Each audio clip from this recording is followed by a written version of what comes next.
কবে নিবি? বললাম ওইটা দাও।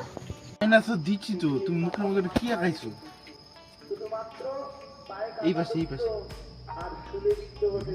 গালের মধ্যে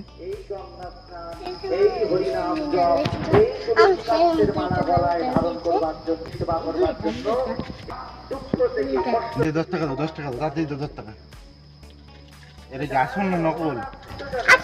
হে নকল, নকল এটা কি? হে এটা ফুটা হয়ে গেছে। না এটা না, কে দিছে এটা? এটা আমি পাচ্ছি। পাইছো? আমি পাচ্ছি তাই না দিতে দাও। এই